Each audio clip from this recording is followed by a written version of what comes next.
Pues nada, buenas tardes, bienvenidos a esta quinta sesión del curso de Buenas Prácticas Clínicas de Investigación que se organiza en el entorno sanitario Valdecilla. Es un programa abierto, online, que bueno, tiene consolidado. Hacíamos cuentas el viernes pasado y han pasado más de 1000 inscritos por este programa en todas sus ediciones, en todos sus formatos. Bueno, tenemos la suerte, la inmensa suerte de contar con nosotros esta tarde con Enrique Ocio de San Miguel.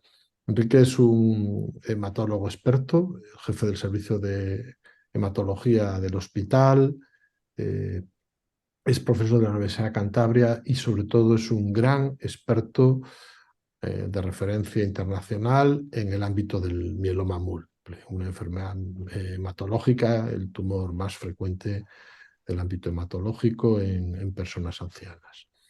En este ámbito, Enrique, desde su llegada, que hace no tanto tiempo, pues ha logrado desplegar toda una actividad de investigación clínica que nos ha potenciado muchísimo como hospital y que nos ha hecho en este momento ser referencia, de forma que, bueno, envían en este momento pacientes de otras comunidades autónomas, hacen interconsultas de otros centros para bueno, ser atendidos y también para ser incluidos en todos los ensayos clínicos como una opción para pacientes en los cuales no existen otras alternativas, ¿no? Bueno, esta visión que a mí me encanta de Enrique, que siempre considera el ensayo clínico como una parte consustancial a lo que es la asistencia de calidad, es la que seguro que nos va a transmitir esta tarde, ¿no? El título de su sesión, el valor para los entornos sanitarios del ensayo clínico, la visión del investigador clínico, ¿no? Enrique, muchísimas gracias, es un lujo tenerte en el hospital y es un lujo tenerte en este programa que, bueno, pues año tras año va intentando crear una cultura y un conocimiento en todo nuestro entorno sanitario y más allá. Muy buenas tardes. Bueno, pues nada, muchísimas gracias, Galo. Eh, Nada, siempre es un placer, ¿no? Un placer siempre participar en este curso, que como tú decías, pues es un clásico, ¿no? De Cantabria y del Edival, ¿no? Entonces, bueno, yo quería empiezo ya, ¿no? Con un rato en estas 20, 25 minutos, no sé. Yo tengo muy poquitas diapositivas, pero sí quería, apoyándome en esas diapositivas, hablar un poco de lo que yo considero, o sea, por qué considero que es tan importante pues los ensayos, ¿no? Entonces, si no se ve, pues me decís. Yo no veo nada, pero me decís. Entonces, bueno, es la visión del investigador, ¿no? Y la excelencia en ensayos clínicos, pero bueno, quería hablar un poco de la investigación clínica y los ensayos y qué nos aportan los ensayos, ¿no? Porque yo considero que son importantes y al final es verdad, pues tengo bastantes, vamos a decir, ocupaciones o multitarea, pero al fin, para mí, lo más, no sé si debo decir esto, claro, en esta presentación se puede decir, ¿no? Pero es muy gratificante, ¿no? No sé si lo más, pero el participar en ensayos, en ver a los pacientes, bueno, y veremos por qué yo lo considero algo pues tan importante o tan relevante, ¿no? Entonces, bueno, lo primero es ¿por qué? ¿Por qué la investigación clínica, ¿no? ¿Y por qué tenemos que hacer esta investigación? Y esto es algo que afecta a los ensayos y afecta también a mucha otra investigación. Hay otra investigación clínica que no son ensayos clínicos, ¿no? Y que es, bueno, pues ahora querría hablar también un poco de eso, ¿no? También es muy importante, ¿no? Y es que un hospital, y un hospital como este, como el que estamos en Valdecilla, ¿no? Pues es un hospital que tiene que ser un hospital y está llamado a ser un hospital de referencia. Y, y eso implica pues, que no solo debe consumir conocimiento y aplicar los últimos avances, vamos a decir, sino que tiene que generar estos últimos avances, tiene que generar conocimiento. Y, y esto hace, bueno, pues que crea toda una estructura, ¿no? O crea toda una idea o un ambiente, un ecosistema que decía Galo antes, bueno, pues de generar conocimiento, de ser, bueno, pues buenos y ser creadores, ¿no? Después es importante, ¿no? Y el segundo punto de la investigación clínica es, bueno, pues es el paciente. Y antes hablábamos de la importancia del paciente y yo aquí quiero traer un poco eso, el perfil o el punto de vista del investigador, pero también el punto de vista del paciente. y hablaremos algunas cosas sobre ello, ¿no? Es clásico, ¿no? Siempre que tenemos una plaza de lo que sea, ¿no? De profesor o de la asistencial, pues siempre se habla de la tríada, ¿no? De asistencia, investigación y docencia. Tenemos que tratar bien a los pacientes, tenemos que hacer investigación y tenemos que hacer docencia, ¿no? Docencia puede ser de pregrado, de posgrado, pero es completamente cierto que el favorecer una de ellas o cualquiera de ellas, pues retroalimenta a las demás. Son tres aspectos que se retroalimentan. Y yo tengo claro, ¿no? Que si investigamos trataremos mejor a nuestros pacientes. Ahora, pues voy a ir hablando, ¿no? De diferentes cosas. Pues, por ejemplo, decía que ahora nos vamos al Congreso Español Nacional, ¿no? Y esto nos pasa también cuando vamos al Congreso Europeo de Trasplante. Pues siempre llevamos abstracts de nuestra investigación clínica. Pues ahora, por ejemplo, cosas muy sencillas, vamos a decir, de ideas sencillas, pues hay que trabajarlas, ¿no? Pues en el campo del mieloma, ¿no? Pues, ¿qué es mejor? ¿Hacer un aspirado o es necesario hacer una biopsia de médula ósea? ¿Vale con un aspirado de médula ósea? El melfalán en el trasplante. Ponemos la quimioterapia en el trasplante de médula y la ponemos unos centros en un día y otros centros en 2 días. Pues analizar qué es mejor en cuanto a toxicidad. Bueno, estos son 2 ejemplos que llevamos ahora al Congreso. Bueno, pues pararnos. ¿Qué estamos haciendo? ¿Qué se está haciendo? Y si eso repercute en mejoras a los pacientes o si eso nos puede permitir mejorar el tratamiento de los pacientes. Esto es investigación clínica. Esto realmente es investigación clínica. Y después toda esta investigación, que es el tercer punto que pongo aquí, ¿no? Educa, ¿no? Se educa un espíritu de observación, un espíritu crítico. Al final, bueno, pues nos exige estar al día, ¿no? Y trabajar en equipo con disciplina. Y yo creo que iba a decir esto último, ¿no? Que es un recurso contra la desmotivación y la rutina. Al final hace que pues estén siempre atentos, siempre vivos, ¿no? A ver qué podemos hacer, qué podemos mejorar, ¿no? Todo esto que puede ser muy teórico, pero yo considero que, bueno, que es importantísimo, ¿no? En un hospital como el nuestro, en cualquiera, tengo que decir que en cualquiera, todo el mundo puede hacer investigación en diferentes niveles, ¿no? Pero nosotros y un servicio de un hospital como Valdecilla, pues tiene que tener este planteamiento de investigar, ¿no? Es cierto que esto no es fácil. Es cierto que esto no es fácil y por una parte, pues tenemos yo siempre digo que la asistencia a la clínica, aquí pues hay muchos que no sois clínicos, ¿no? Pero la asistencia es gaseosa. Si tú le das 1 hora, te llena la hora. Si le das 2, 2, 5, 5, 8, 8, 10, 10, ¿no? O sea, la asistencia a la clínica te llena el día, no es un gas, ¿no? Como un globo. Y eso es verdad, y tenemos una asistencia que es muy absorbente, queremos hacer las cosas muy bien. Además, eso te enriquece, ¿no? Porque estás tratando a pacientes, ¿no? Y a veces también hay una falta de recompensa también, ¿no? En la investigación. Y esto hace que a veces, bueno, pues no sea fácil y tenemos esas dificultades, ¿no? Y la administración, esto se ve favorecido porque la administración con frecuencia no valora esta investigación. Y esto es algo que pedimos continuamente y no se crean espacios para investigar. A veces, bueno, pues el diseño de las plantillas del hospital o de los diferentes centros es muy asistencial y no se entiende o no se valora pues que tiene que haber, sí, una plantilla tiene que estar dimensionada para hacer toda la asistencia, hacer todo el trabajo de los pacientes en los laboratorios, pero también para que investigue. A veces piensan, no, por eso ya por la tarde, ¿no? Dicen, bueno, creo que no, que tenemos que hacer esa investigación también tiene que ser parte de nuestro trabajo habitual, ¿no? Y más en un centro que esto. No digo que esto sea así aquí, ¿eh? Esto es algo que es bastante generalizado. Yo creo que estamos ganando, luego hablaré de las virtudes, ¿no? de Valdecilla un poquito, ¿no?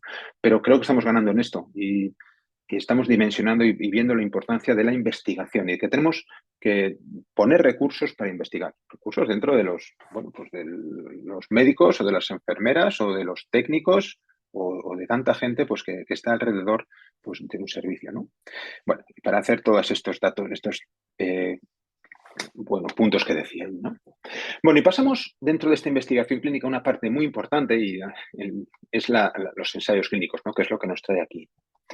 Entonces, estos son para mí los 5 puntos que para mí son claves o las grandes ventajas de participar en ensayos clínicos. Posiblemente en este curso pues, haya salido esto 1000 veces, ¿no? Entonces, empiezo por la primera y después pondré otras dos diapositivas de esto, ¿no? Y es ofrecer nuevas opciones de tratamiento a los pacientes.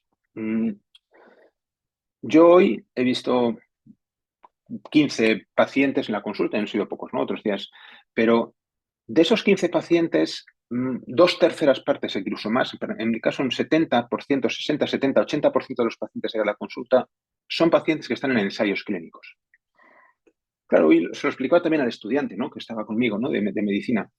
Es que esto hace que, pues que les das opciones de tratamiento nuevas, ¿no? Muchas veces, claro, el ensayo clínico ha cambiado el planteamiento de los ensayos clínicos. Antes un ensayo clínico era, creo que ya no tenemos esto, ninguno de los que estamos conectados tenemos este planteamiento. Antes era, pues, el irse a Houston cuando no había ninguno. Yo recuerdo un niño cuando yo era residente, ¿no? En Salamanca, bueno, pues un niño que no tenía ninguna opción, entonces los padres querían llevarle a Houston.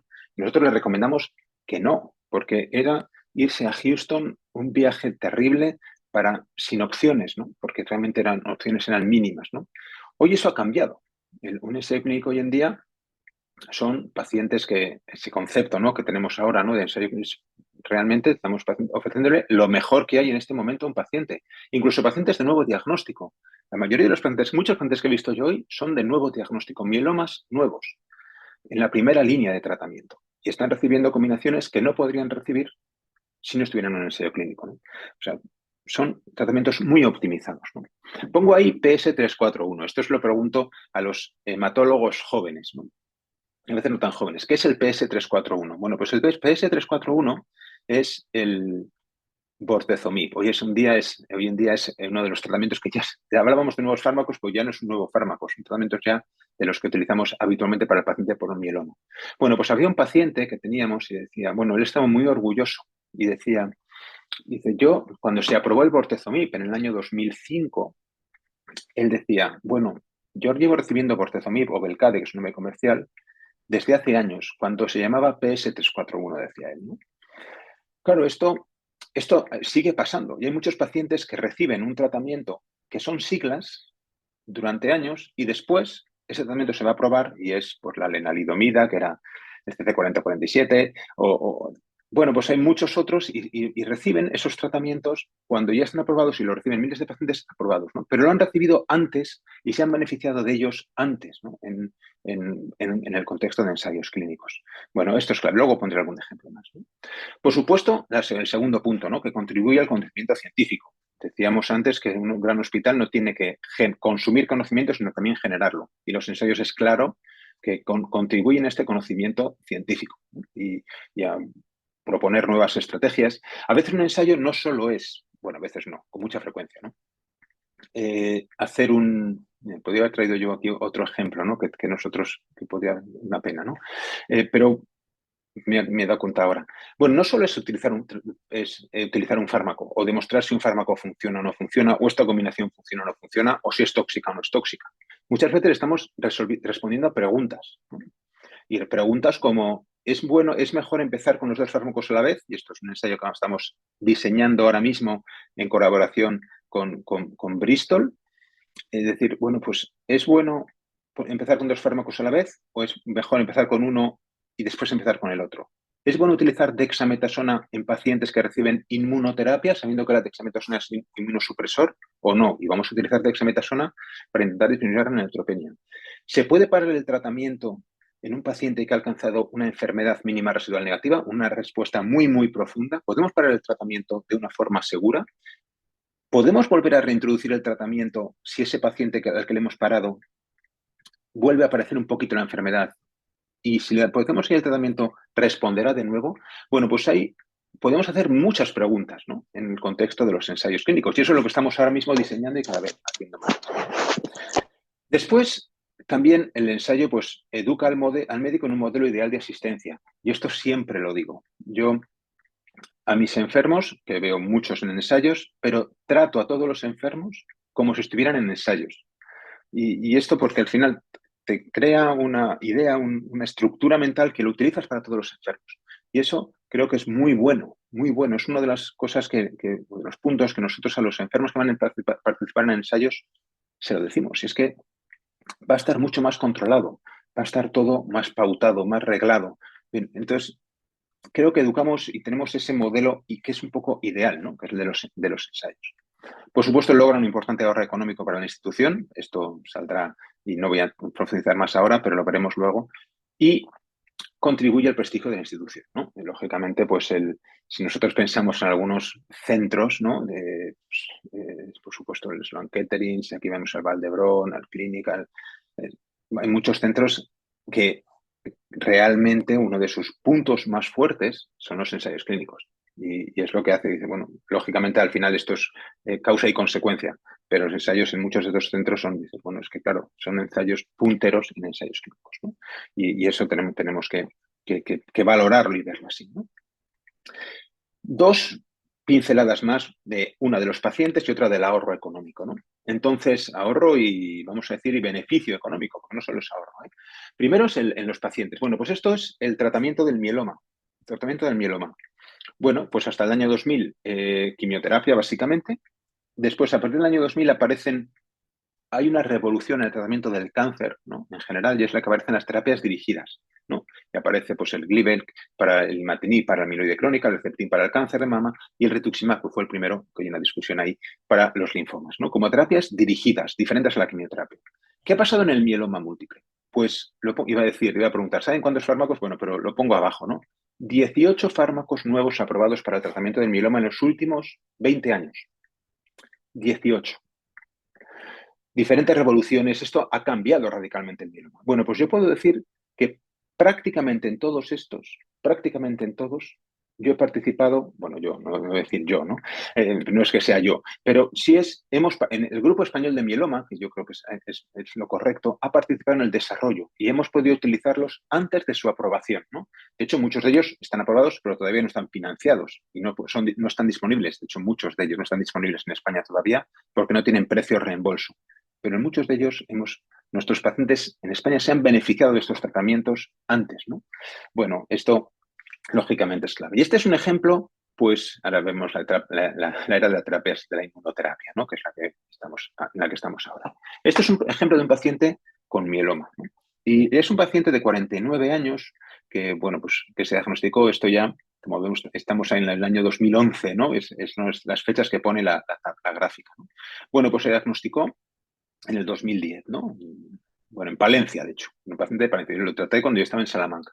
Este paciente pues tenía un mieloma, recibió 3 años de tratamiento, como por tratamiento inicial, bortezomib dexa, caelis, trasplante y fue refractario. Lenalidomide dexametasona fue refractario, ¿no? Que es lo que tenemos pues aquí, ¿no? A la izquierda. Y después empieza a recibir tratamientos. Y empieza con pomalidomide dexametasona, ponovinozal bortezomib, VBAD, DCEP, CC223. Bueno, los que están en rojo son ensayos clínicos. ¿No? Bueno, pues este paciente recibe hasta 11 líneas de tratamiento. En rojo, y la línea roja es el componente monoclonal, es cómo evaluamos la enfermedad del mieloma. Y como ven, esto tendría que ser 0. Componente monoclonal es 0. Bueno, pues no conseguimos una gran respuesta. El paciente está estable, ¿no? Y abajo está la hemoglobina. El paciente tiene una anemia muy importante. Y vemos que tiene entre unos 9 gramos de hemoglobina, en algún caso baja 6 gramos de hemoglobina. Realmente mucha. Y recibe pues muchos fármacos. Y recibe panovinostat bortezomib, que está aprobado ya, pomalidomide dexametasona, que está aprobado ya, el CC223, que era un inhibidor de mTOR, que no se llegó a aprobar, pero le tuvo en respuesta durante un año. Una enfermedad muy estable durante un año, ¿no? Después un inhibidor de pimquinasas, que es el EGH, bueno, diferentes tratamientos.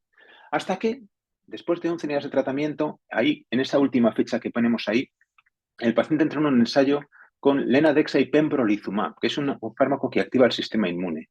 Bueno, pues este paciente, con ese tratamiento, respondió de forma dramática y desapareció prácticamente la enfermedad y la hemoglobina le subió hasta 14 gramos.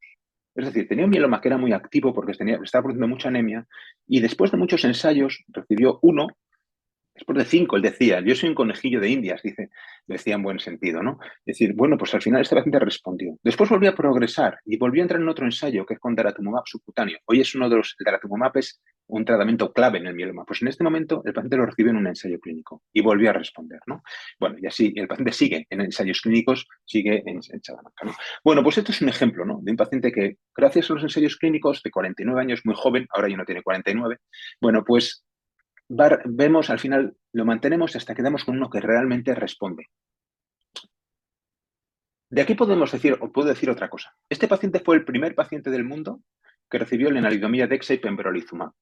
Esta combinación no se aprobó porque, bueno, pues en el estudio fase 3 pareció que era más tóxico, tenía una disminución de la supervivencia inicialmente.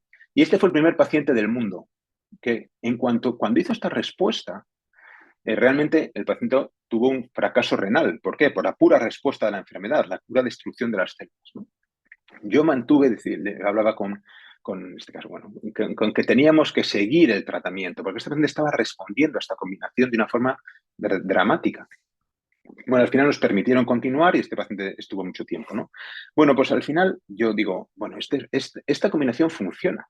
Aunque no se ha aprobado, no se ha aprobado. Y esto es una cosa que podríamos hablar de los diseños de los ensayos y de las aprobaciones de la FDA, de la EMA, pero bueno, hoy no es el objetivo de esta presentación, ¿no? Bien, y el otro punto que yo quería hablar, ¿no? Del beneficio de los pacientes, todo el prestigio, pero el otro punto es el beneficio económico, ¿no? Esta es la memoria del IDIVAL del 2022, creo que ya hay una nueva, ya no nos podría decir, pero bueno, pues cómo ha ido creciendo los ingresos del IDIVAL, ¿no? Y en gran parte, o una parte importante, estos ingresos pues son debidos a los ensayos, porque los ensayos revierten en un dinero para los investigadores para el investigador en la institución a la que ahora hablaremos, ¿no? Pero también es un ahorro importante. Yo hace años, ¿no? Cuando en el 2020 analicé únicamente 25 pacientes con mielomas de nuevo diagnóstico que se habían incluido en ensayos clínicos en nuestro centro, mielomas de nuevo diagnóstico. Y entraron estos 4 ensayos, el GenFit, el Perseus, TCD13 y el Claridex, ¿no? Con diferentes combinaciones. Bueno, pues 25 pacientes. ¿Sabéis cuánto ahorraron estos pacientes?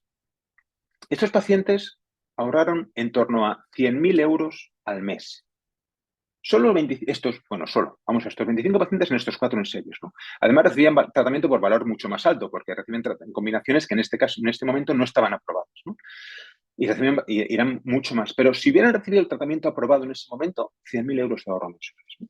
Claro, esto dice, bueno, lógicamente, todo esto lo paga el ensayo, ¿no? El promotor. Esto es un gran ahorro, hace que el sistema sea sostenible, ¿no? Sea sostenible en gran medida, ¿no?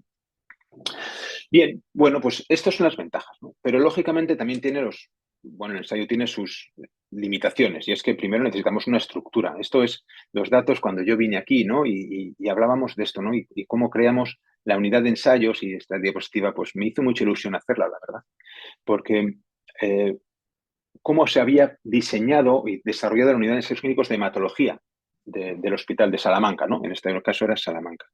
Y aquí veis cómo fueron creciendo, ¿no? Desde el 2006 que había una persona, Irene, y cómo a partir de ahí fueron creciendo. Y además se fue diversificando, ¿no? Esta estructura de la unidad de ensayos clínicos, ¿no? Y al final, cuando yo me fui de allí en el 2018, pues había una coordinadora de ensayos, un administrativo de ensayos, 2 enfermeras de ensayos, 2 auxiliares de ensayos y 7 data managers o study coordinators, ¿no? Claro, esto es necesario, ¿no? El ensayo pues tiene todo lo que hemos dicho de beneficios, pero tiene pues una carga de trabajo importante y necesitamos una estructura, porque, bueno, para poder llevar pues todo meter los datos en los CRDs o estar pendiente de las visitas que tienen los pacientes, bueno, pues hay muchas cosas que necesitamos, por supuesto, sacar los kits, sacar las muestras, todo eso necesitamos una estructura. Yo siempre digo que hay que invertir, tenemos que invertir en esto, luego lo veremos, ¿no? Esto es Salamanca. ¿Y cómo estamos ahora en nosotros, ¿no? En las unidades en la unidad de ensayos de hematología del hospital, ¿no? De Valdecillos, ¿no? Bueno, pues ahora mismo tenemos unos 70 ensayos activos, pero bueno, muchos de ellos, realmente un tercio, son fase 1, 2 y first in human, y más o menos más de 100 pacientes ahora mismo activos, ¿no? De estos en reclutamiento, pues podemos tener unos 40 ensayos, ¿no? Pues es decir, o sea, pues sí, tenemos una unidad, pues yo creo que grande, ¿no? Con muchos ensayos, ¿no?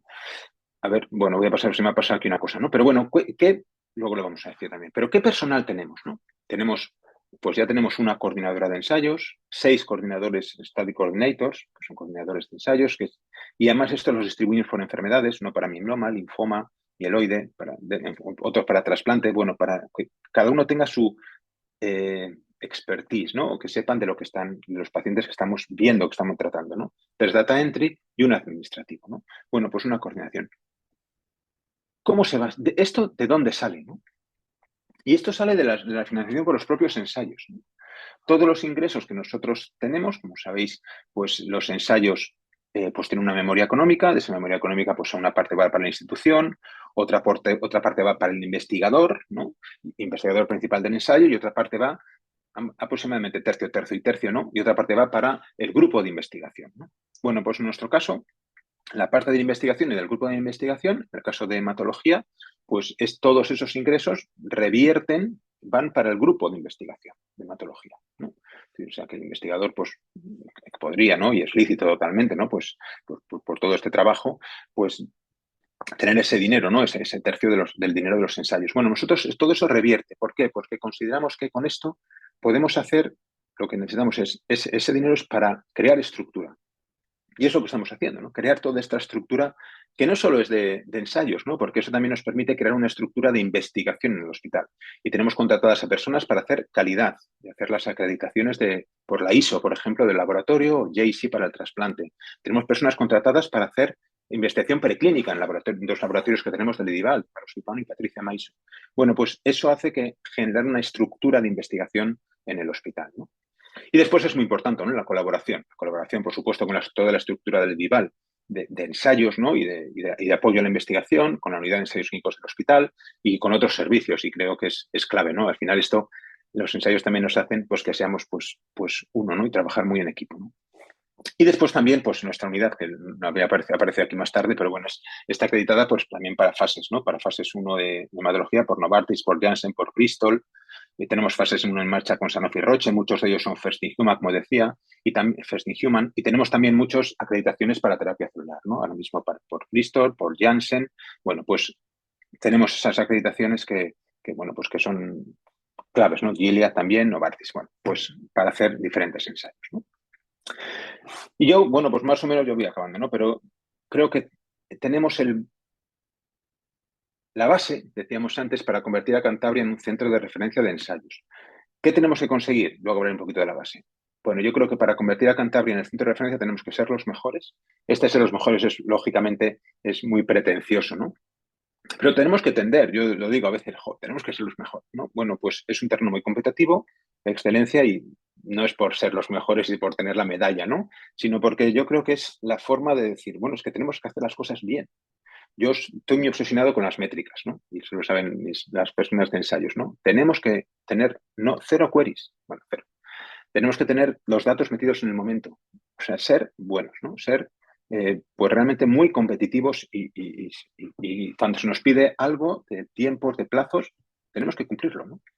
Alimentar a la gallina de los huevos de oro, creo que es lo que decía, ¿no? Es decir, bueno, pues los ensayos dan mucho dinero, pero tenemos que invertir en ellos, ¿no? Y invertir en esta estructura, tanto por nuestra parte, por la parte de los investigadores, como la parte de estructura más de la administración, ¿no? Invertir, porque creo que bueno, pues los 5 puntos que decía al principio, ¿no? De prestigio, de beneficio a los pacientes, etcétera, ¿no? Y tener esa estructura, ¿no? Que es clave, ¿no? Y esa estructura tiene que involucrar a todo el mundo, ¿no? A las grandes estructuras, al Servicio Cántabro de Salud, al hospital, al IDIVAL, a la consejería, etcétera, que eso esté los ensayos que consideren como parte de su tarea y de su asistencia y de su investigación, ¿no? Los ensayos clínicos, y que no sea, yo creo que esto lo hemos vencido, ¿no? Pero a veces dicen, no, esto es investigación y es una cosa del investigador, ¿no? Que además, no, esto yo creo que ya hemos vencido esto, vamos, vencido, pero hemos sobrepasado esta idea y forma parte de esa estructura, ¿no? Y que todos los servicios sientan la investigación clínica como propia. Yo esto le doy mucha importancia a que en el hospital un ensayo clínico no lo hace un servicio solo. Un ensayo clínico lo hacen muchos servicios y nosotros trabajamos con cardiología, con oftalmología, con reumatología, con medicina nuclear, con radiología, con análisis clínicos, con inmunología. Todos estos son servicios que necesitamos para nuestros ensayos clínicos. Y todo tiene que sentir, yo lo digo, que esa investigación es suya, tan suya como del IP, que puede ser yo, puede ser un reumatólogo o lo que sea, ¿no? Y eso tiene que estar compensado científica y económicamente, ¿no?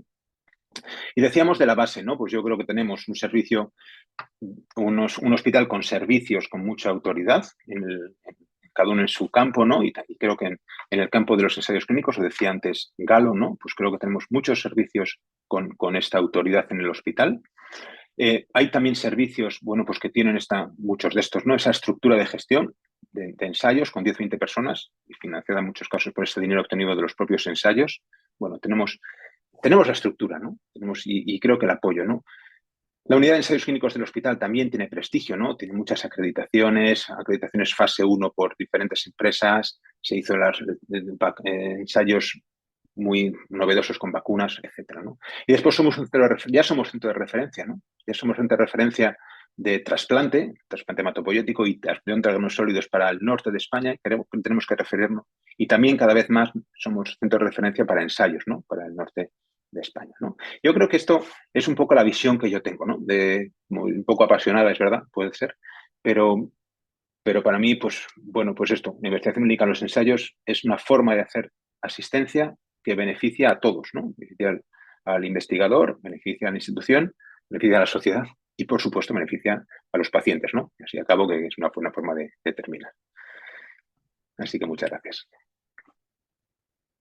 Gracias, Enrique. Estoy mirando el chat, pero no sé si tú lo puedes ver. Nada, no hay ningún comentario. Yo creo que al final, ¿no?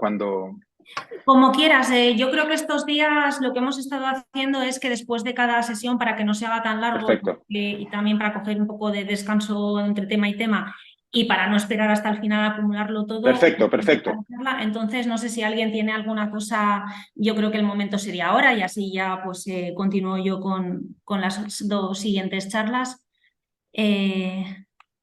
Bueno, te dan las gracias. Es que no sé si lo ves tú el chat. Yo sí, yo lo veo. Vale, sí. Vale, perfecto. Muy interesante. Sí, vale. Bueno, pues entonces yo creo que ya tomo el relevo y continuamos con la segunda sesión de la jornada de hoy, que estamos en el quinto día de este curso de normas de buenas prácticas clínicas. La primera de mis presentaciones pues voy a hablar acerca de cómo es el proceso de desarrollo de un medicamento. Dentro de este proceso de desarrollo global, obviamente nos vamos a centrar más en la parte de los ensayos clínicos y dentro de ellos, y para finalizar en esta presentación, hablaremos de quiénes son los principales agentes que intervienen tanto en la puesta en marcha como en el desarrollo y ejecución de un ensayo clínico. Antes de nada, quería comenzar con una pequeña introducción para situarnos un poco en el tema, en cómo se desarrolla, cómo se crea un medicamento, cómo desde una molécula llegamos hasta que pues la tenemos ya comercializada, la podemos adquirir en las farmacias o prescribirla en nuestros pacientes, ¿no? Este desarrollo es enormemente complejo, como ya nos podemos todos hacer idea, y puede llevar incluso hasta 12 años en completarlo por completo. Ya digo que todo el desarrollo, no solo la parte de los ensayos clínicos. En cuanto a gasto económico, obviamente también es un gasto inmenso. Se calcula que hasta puede ser necesario invertir unos 1.000 millones de euros en el desarrollo completo de un fármaco.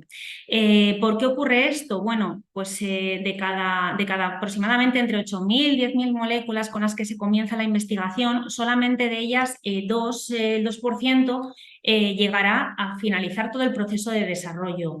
¿Por qué las demás, qué ocurre con las demás? Bueno, pues se van descartando durante todo el proceso, se van sometiendo cada actividad que se realiza y los resultados que se obtienen de ella se va sometiendo a un balance beneficio-riesgo del que ya también hemos hablado en estos días previos en este curso, y resultado de ese balance, pues si no resulta operativo, pertinente, factible ni ofrece beneficios, pues se van descartando moléculas.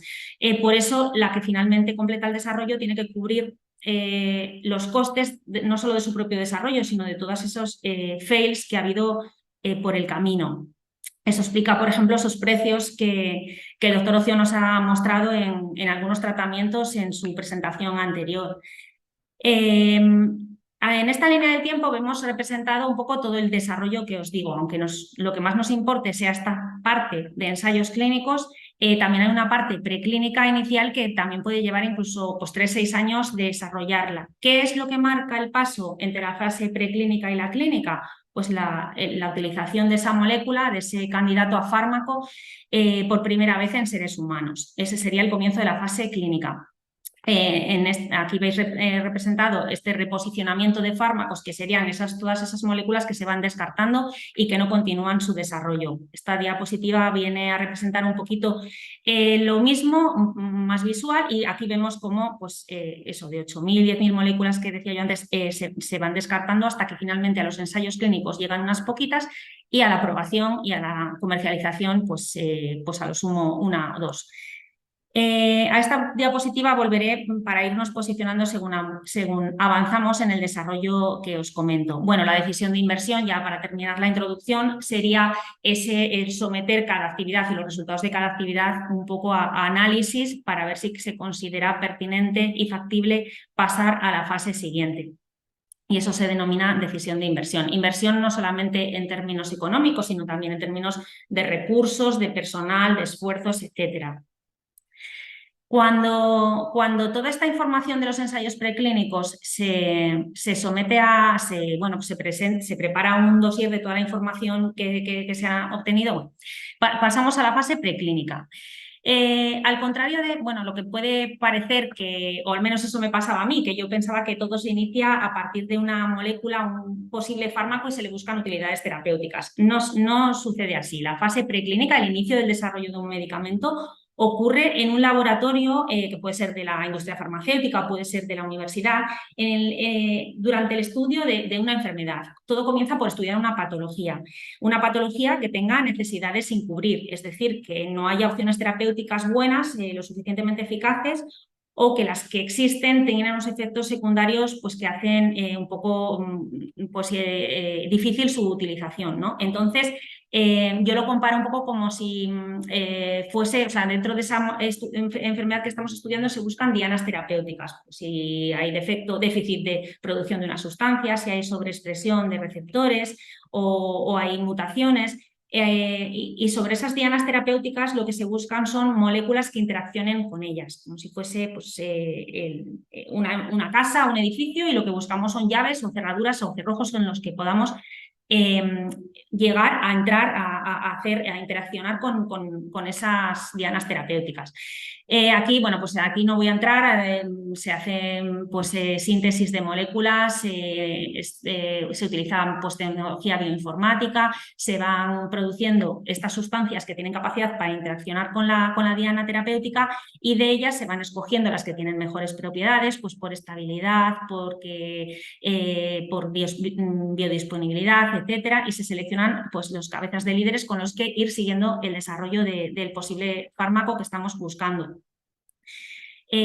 Por último, cuando ya pues, se tienen seleccionados esos posibles candidatos, esas cabezas de serie, pues se hacen pruebas en células, pues ya en cultivos celulares o en animales de experimentación, normalmente roedores, las famosas cobayas y conejillos de indias en ratas de laboratorio, etcétera. Así que esto también puede ser un poco controvertido, el uso de los animales para experimentación, pero bueno, pues es así el método que se tiene y del que nos podemos beneficiar hasta ahora.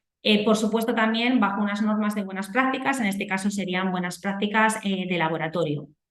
En los animales se hace un estudio preliminar de cuáles son las características farmacocinéticas que, aunque no podamos asumir que van a ser las mismas, sí que se puede hacer una extrapolación a cómo van a ser en los seres humanos, en cuanto pues, a absorción, distribución, metabolismo y excreción. Y sobre todo se estudia el perfil de seguridad para ver la toxicidad sistémica, la toxicidad sobre la capacidad reproductiva, la capacidad de inducir tumores, etc. De manera que cuando pasamos ya al uso en humanos ya tengamos los suficientes conocimientos sobre esa molécula. Las autoridades competentes entonces evalúan todo el desarrollo preclínico que se tiene de ese fármaco, de esa sustancia química, y esto se presenta junto a un plan de desarrollo clínico, lo que sería el protocolo del ensayo fase 1, que sería la siguiente fase de la investigación. Pasamos a la fase clínica y comenzamos con los ensayos fase 1. Es decir, que habríamos avanzado ya entre 3 y 6 años y nos habríamos posicionado en este punto de la gráfica que os mostraba antes. Entonces, pasamos a los ensayos clínicos fase 1. El doctor Ocio ha mencionado antes, hablando de fases 1 que tienen en su servicio, también los First in Human. Bueno, simplemente comentar aquí que un ensayo First in Human, que es la primera vez que se utiliza esa sustancia, ese producto en investigación en seres humanos, siempre va a ser un ensayo fase 1, pero obviamente no todos los ensayos fase 1 van a ser first in human. Es decir, si un ensayo se diseña para una determinada patología y esa molécula, esa sustancia no se había utilizado nunca, ese sería un first in human. El resto de ensayos de diseño de fase 1 con esa molécula pues serían fases 1. La fase 1 incluye los primeros estudios que se realizan en seres humanos y pretenden demostrar la seguridad del compuesto. La pregunta a la que tiene que contestar en fase 1 es si el fármaco es seguro. Obviamente están generando conocimiento, lo que estamos diciendo todo el tiempo, y estamos teniendo más información y más datos sobre el producto en investigación, pero por encima de todo tienen que estar diseñados para que nos contesten a la pregunta de la seguridad del fármaco en seres humanos. También, como no tenemos datos de cómo es el comportamiento farmacocinético del producto en investigación, a los sumos aproximación que hemos hecho con los animales de experimentación, pues van a ser estudios en los que vamos a intentar descubrir todas estas cuestiones de cómo se comporta farmacocinéticamente hablando el fármaco, ¿no? La absorción, la distribución, el metabolismo y la excreción. Así que primeros estudios en humanos y sobre todo, por encima de todo, para evaluar la seguridad del compuesto. También vamos a ver cuál es la dosis máxima tolerada, un concepto pues, que va en paralelo con la seguridad que os decía. Y la dose limiting toxicity, bueno, pues como siempre utilizamos muchas siglas en inglés, ya estáis acostumbrados, sería la máxima dosis tolerada. Esto normalmente hay muchos tipos de diseños, ya nos complicaríamos mucho, pero normalmente un diseño que se utiliza para buscar la dosis máxima tolerada es un de 3+3, que se incluyen unos primeros 3 pacientes en una dosis bajita. Si no hay ningún problema, se pasa al escalón siguiente con una dosis un poco mayor. Si hay algún problema en uno de los pacientes, en esa misma dosis inicial bajita, se tratan otros 3 pacientes y así se va haciendo una escalada de dosis si se permite, y si no, pues si hay toxicidades limitantes de dosis, nos quedaríamos con la última dosis que se testó en humanos. También se va perfilando cuál es el perfil de reacciones adversas que se asocian con el empleo del fármaco. Y bueno, pues como os decía, vamos recopilando, vamos estudiando cómo es el comportamiento farmacocinético, ¿no? de la sustancia. También si hay interacción con alimentos o con fármacos, aunque esto ya os digo que no es el objetivo de un ensayo fase 1. También habréis oído a veces hablar o asociaréis los ensayos fase 1 a voluntarios sanos. El otro día también lo mencionaba el doctor Rodríguez cuando hablaba del CEIN. Es cierto que hay ensayos fase 1 diseñados para utilizar la sustancia en voluntarios sanos.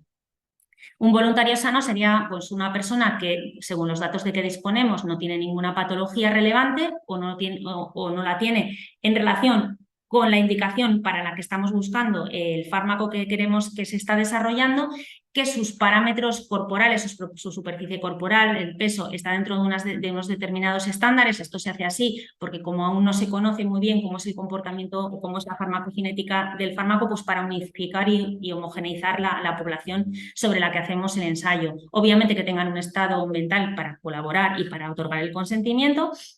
Y esto se hace así porque, bueno, pues en algunas ocasiones no sería pues,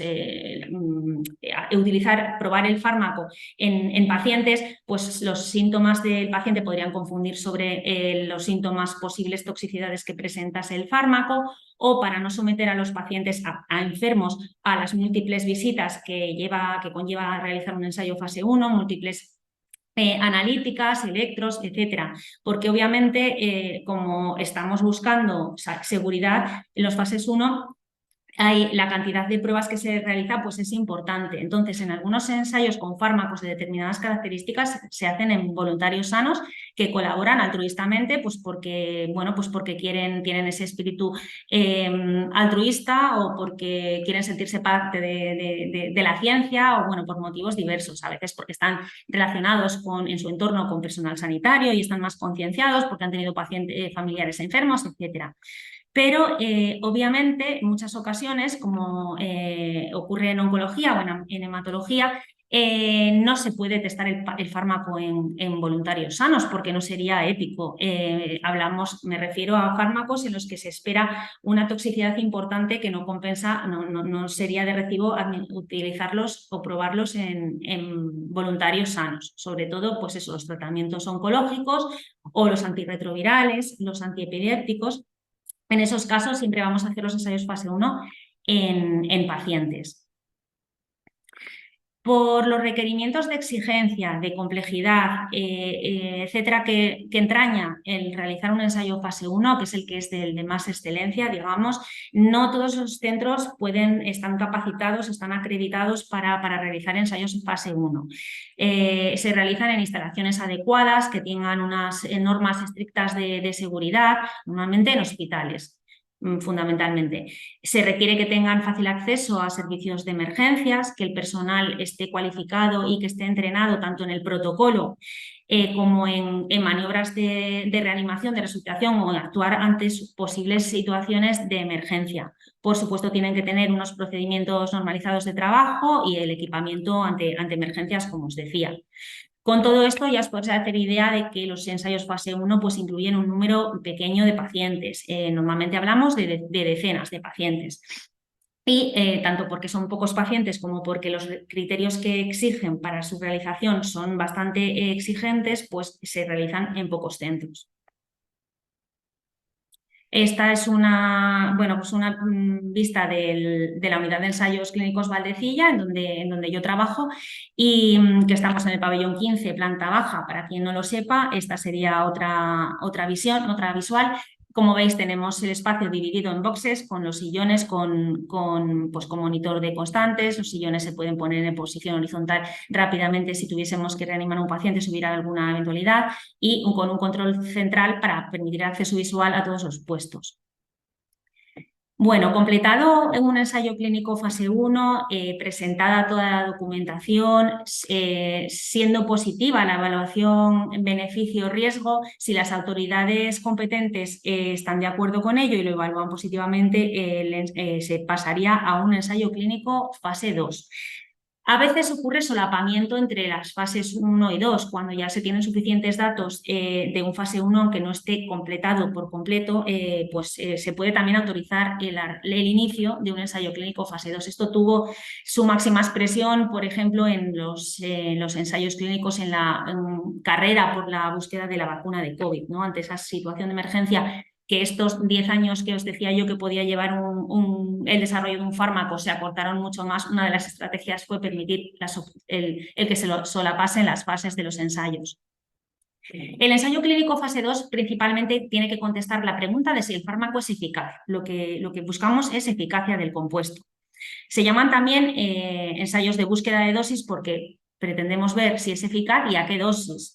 En este sentido, hay dos diseños típicos, el de dosis escalonada o titulación de dosis, en el que cada paciente entraría con una dosis inicial considerada segura y se va aumentando la dosis en las sucesivas administraciones para ver la eficacia hasta que la eficacia fuese óptima o apareciesen efectos adversos indeseables.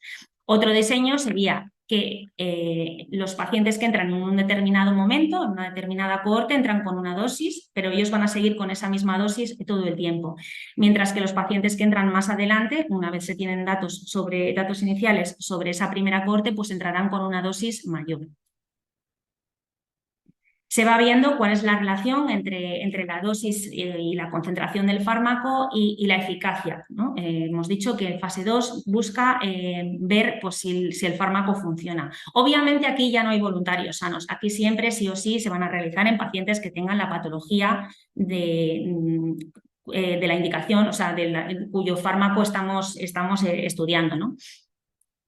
Como siempre, pues se recoge todo el conocimiento y todo cuanto más podamos aprender sobre el fármaco, sobre su mecanismo de acción, sobre la seguridad, porque lo de la seguridad va a ser constante durante todos los ensayos, incluso después de comercializado el fármaco.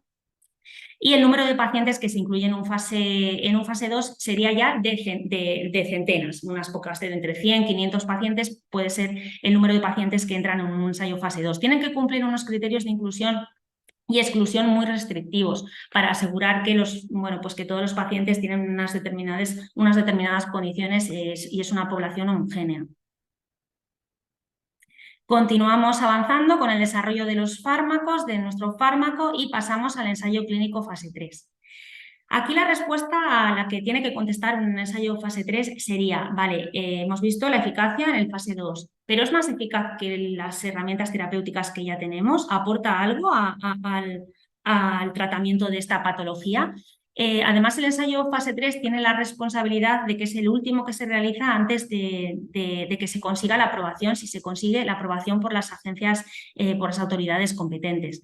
La definición de ensayo clínico fase 3, pues la que tenemos en la diapositiva, el objetivo, como os decía, es evaluar la eficacia y seguridad intentando reproducir unas condiciones de uso habituales. Aquí los criterios de inclusión y exclusión ya serían más abiertos, ya intentarían representar un poco más a cómo es un paciente pues, en práctica clínica habitual y comparándolo con las alternativas terapéuticas que ya conocemos.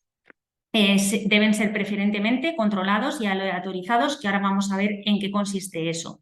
De nuevo, obviamente se realizan en pacientes. El hecho de que un ensayo clínico sea controlado quiere decir, bueno, hemos dicho que compara el tratamiento en investigación con el tratamiento ya conocido, ¿no? El tratamiento de referencia. Eso es, o sea, que ese sería el grupo control, el grupo que lleva el tratamiento, el ya conocido, el que se utiliza en práctica clínica habitual, sería el brazo control. Entonces, ensayo controlado se refiere a que compara ambas acciones terapéuticas. ¿Y cómo se distribuyen los pacientes? En que les toque el brazo experimental o el brazo control, pues esto se hace de una manera aleatorizada para evitar los sesgos.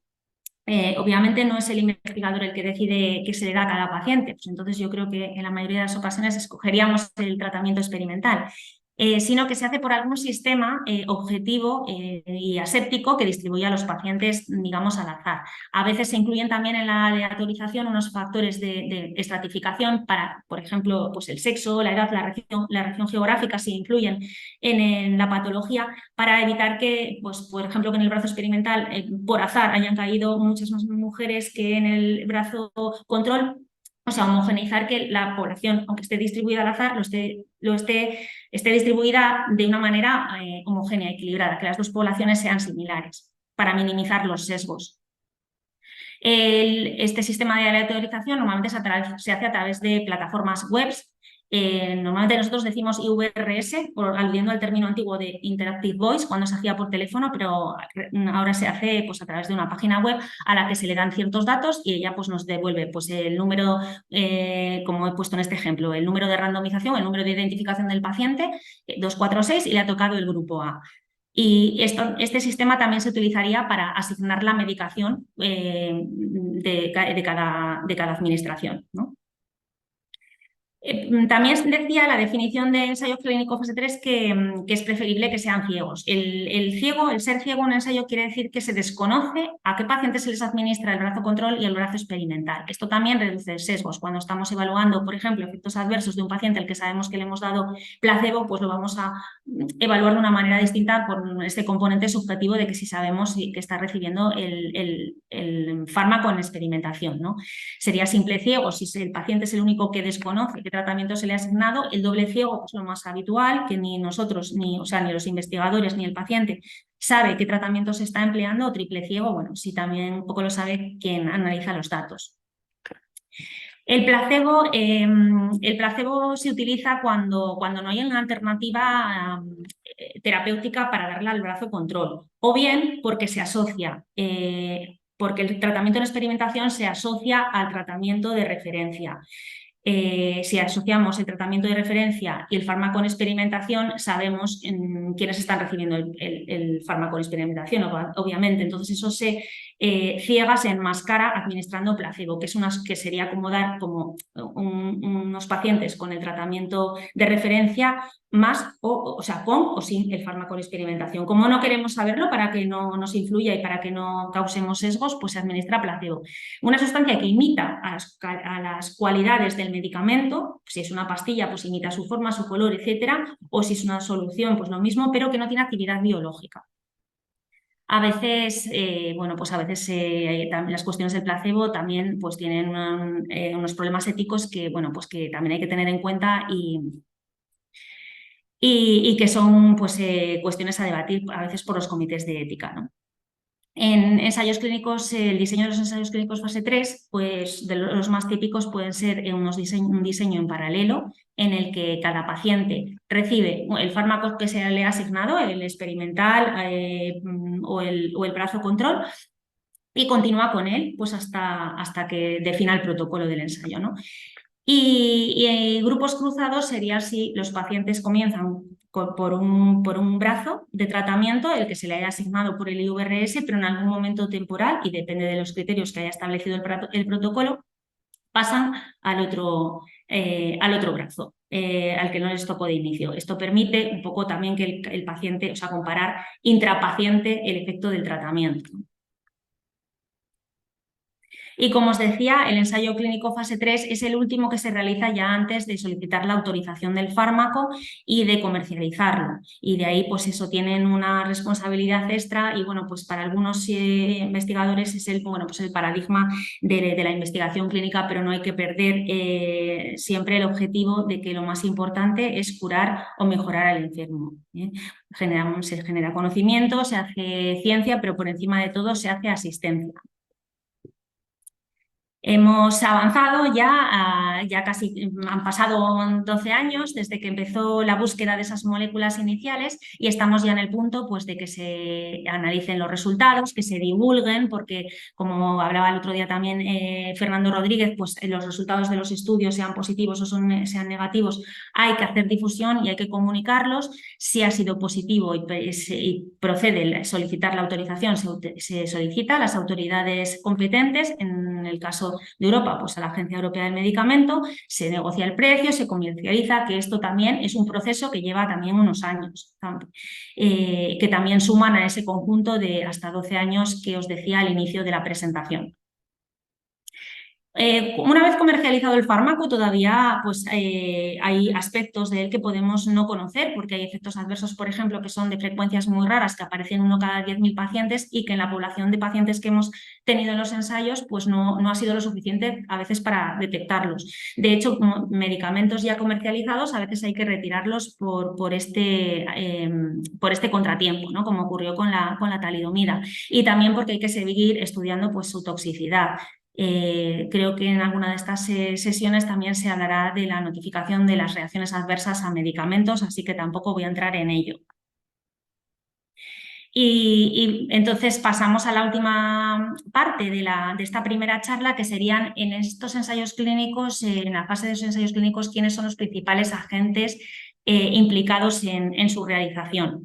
Por ir de fuera adentro, digamos, comenzamos por las autoridades sanitarias. En España, en Europa, sería la Agencia Europea del Medicamento, una agencia europea descentralizada que se encarga de evaluar las solicitudes de autorización de comercialización de medicamentos en la Unión Europea y también de su supervisión, de seguir viendo, de supervisar si los ensayos clínicos se realizan adecuadamente, de supervisar la seguridad, los efectos adversos que se detectan una vez está comercializado, etc.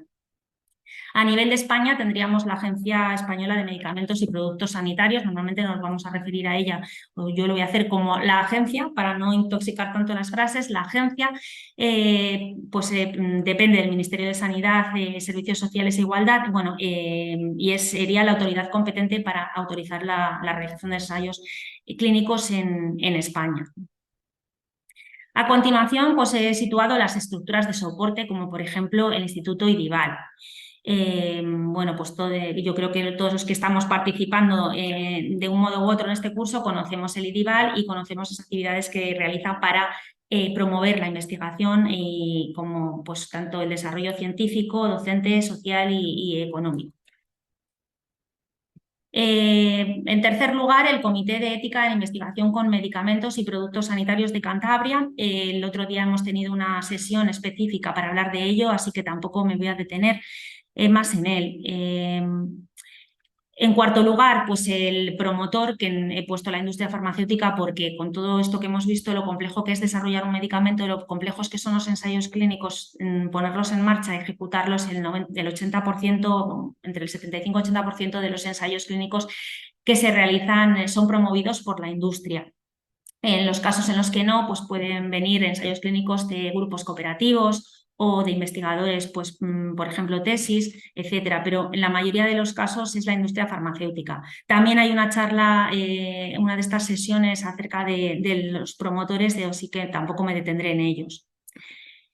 El investigador, la figura del investigador, yo creo que también ha quedado definida, sería el responsable de la realización de la investigación clínica. Y entre el investigador y el promotor existe una figura que a lo mejor es más desconocida, que sería el monitor. Un monitor de ensayos clínicos hace de interlocutor entre ambas estructuras, entre promotor e investigador, ayuda en la puesta en marcha del ensayo, en transmitir todas las dudas, los problemas que hubieran podido surgir, en verificar que el protocolo se está desarrollando conforme a cómo estaba diseñado, que en el centro se están cumpliendo con las exigencias que pide el protocolo. Y bueno, pues visita los centros periódicamente, tanto antes como durante la realización del ensayo, como al finalizarlo, emite sus informes. Es una figura importante y a lo mejor que conocéis menos, que, no sé, que puede ser que también no estoy segura de que hay una sesión específica dedicada a esta figura. Y bueno, lo más importante, y no lo último, sino lo más importante para la realización de los ensayos clínicos, la participación de los pacientes, su colaboración y su presencia es lo que, bueno, pues como también han dicho antes, él nos ha contado el doctor Ocio, es pues lo que da esencia, ¿no?, a los ensayos clínicos. Los pacientes se pueden beneficiar mediante los ensayos del acceso a medicamentos innovadores y potencialmente más eficaces, que si hubiera sido de otra manera, si no tuviéramos los ensayos clínicos en nuestro centro, no se los podríamos ofrecer hasta pasados muchos años. Tienen que cumplir unos criterios de inclusión-exclusión, no todos los pacientes pueden ser incluidos en un ensayo clínico. Los criterios de inclusión-exclusión que estén establecidos en el protocolo. Tienen que estar informados de todos los procedimientos que se le van a realizar y de los objetivos y de por qué se realiza el ensayo clínico a través de la hoja de información al paciente y otorgar el estar conforme a través del consentimiento informado. De nuevo, que los pacientes serían la prioridad, son la prioridad de los ensayos clínicos, y aunque hablo de pacientes, bueno, pues de mencionar que la forma correcta, y es que a veces nos sale decir pacientes, pero la forma correcta sería participantes, puesto que en los ensayos fase 1 también puede haber voluntarios sanos. Y bueno, pues gracias a vosotros por vuestra atención y en realidad gracias a los pacientes. Espero que lo que hemos hablado, ¿no?, esta mini charla, bueno, pues haya sido un poco tratamiento experimental, no placebo.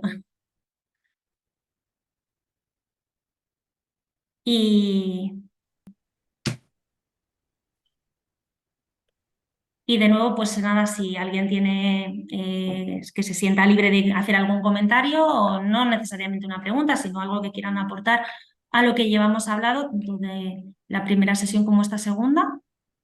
Y si no, pues bebo un sorbito de agua y pasamos a la siguiente.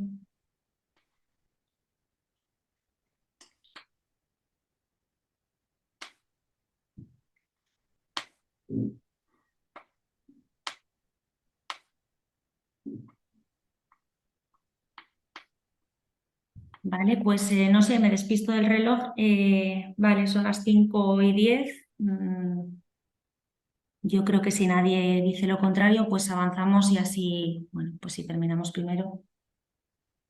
Hay una pregunta. Ah, ¿que hay una pregunta, me dices? Sí. Del IESER, ¿cómo se hacen los ensayos fase 1? ¿Cómo se hacen los ensayos fase 1 que tienen una complejidad con dispositivos? ¿Con dispositivos te refieres a que el ensayo se haga, o sea, que sea producto sanitario de algún tipo o que sea...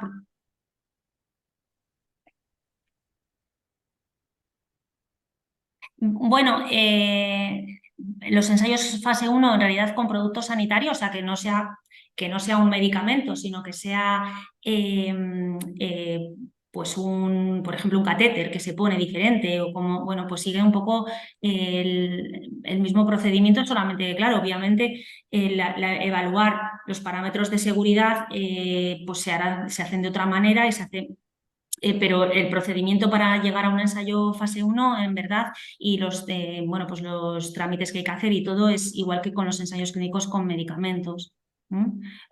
La administración, pues es que no sé, sería muy genérico hablar de producto sanitario, de algo que no sea un medicamento, pero bueno, pues según sea pues eso, si es un dispositivo de un catéter que se implanta y luego se hacen pues todas esas medidas de seguridad, esas evaluaciones de seguridad que estén establecidas en el protocolo, pero bueno, adaptado a eso, a que no es un fármaco que haya que administrar periódicamente, en verdad es similar. Todas las evaluaciones de seguridad, que es lo que se pretende ver en un fase 1. Yo he hablado, bueno, pues de medicamentos porque es un poco en lo que nos estamos centrando, pero si fuese eso, un producto sanitario, pues sería similar. Solo que la administración, pues bueno, sería colocarlo o como fuese el producto sanitario en concreto.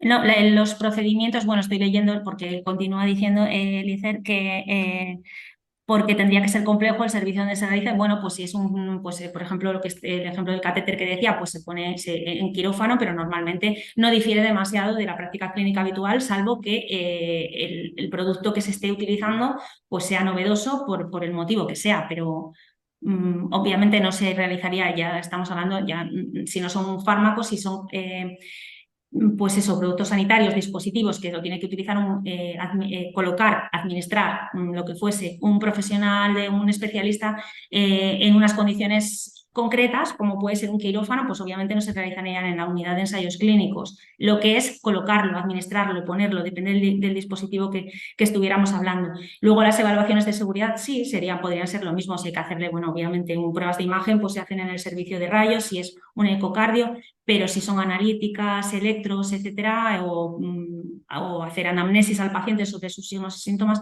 pues funcionaría un poquito igual que los ensayos fase 1 con medicamentos. Y de nuevo, pues os hablo de otro proceso, de cómo es el proceso de solicitud de autorización para que nos aprueben la realización de un ensayo clínico y cuál es la documentación clave que se va a ver que se va a necesitar para todos estos trámites, ¿no? Para la puesta en marcha y para la realización de un ensayo clínico en nuestro país. Vale. Os decía que primero nos vamos a situar para entender, más que para hacer mecánicamente el proceso, los trámites, los papeleos, que se resulta tan abigarrado hablar de papeles y de documentos. Lo que quiero iniciar es bueno, pues con una introducción para ver cómo funciona, ¿no? En qué consiste el proceso de autorización para la realización de un ensayo clínico en España. Me remitía en primer lugar al Real Decreto 1090/2015, que yo creo que hasta ahora se ha hablado un montón de veces de él. Seguramente en estas tardes que faltan del curso se mencionará también, lo vamos a llamar el Real Decreto. Si es otro ya se menciona el número, pero si decimos el Real Decreto también para no alargar tanto las frases. El Real Decreto lo primero a lo que prestar atención es a su título. Dice que regulan los ensayos clínicos con medicamentos. Vale, ya sabemos lo que son, lo acabamos de ver un poquito por encima. Regulan los comités de ética de la investigación con medicamentos. También sabemos que es el comité de ética, también se ha hablado de ello aquí. Y regula el Registro Español de Estudios Clínicos, que eso vamos a verlo un poquito más adelante. El Real Decreto surgió, pues como seguro que ya se ha comentado en otras ocasiones, para adaptarnos al Reglamento Europeo 536/2014, para homogeneizar, para armonizar las condiciones en las que un ensayo clínico se pone en marcha en nuestro país y que no estemos en desventaja y estar pues a la par que el resto de países de Europa. De esta manera, pues agilizar los trámites y que se investigue en España pues lo mismo que en el resto de nuestros países vecinos, porque anteriormente, bueno, pues en España había unas dificultades para poner en marcha un ensayo que hacía que, bueno, que la investigación internacional o los ensayos multicéntricos no contasen tanto con nuestro país. Entonces, para ponerle freno a eso, el Real Decreto pues se adopta unas medidas para que, bueno, ya hemos visto también, hemos mencionado varias veces que el tiempo es oro, la agilidad es muy importante para poder estar en un nivel competitivo con el resto de países y cumplir estrictamente unos plazos marcados. El Real Decreto va a marcar cómo son los requisitos para solicitar la autorización a la realización de un ensayo clínico y también cómo va a ser la realización del mismo, siempre de acuerdo a las normas de buenas prácticas clínicas. Y otro aspecto que dicta el Real Decreto es que tiene que haber una colaboración entre esas agencias y las autoridades competentes, que decimos siempre que en el caso de autorizar el inicio de un ensayo clínico sería el CEIM y la agencia.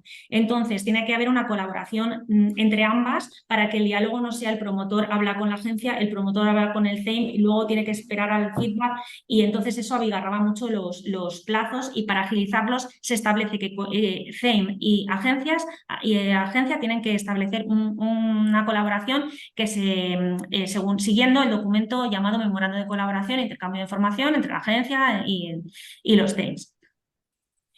Actualmente ya vamos por una reciente versión de febrero del 2023, bueno, entrada en vigor en abril.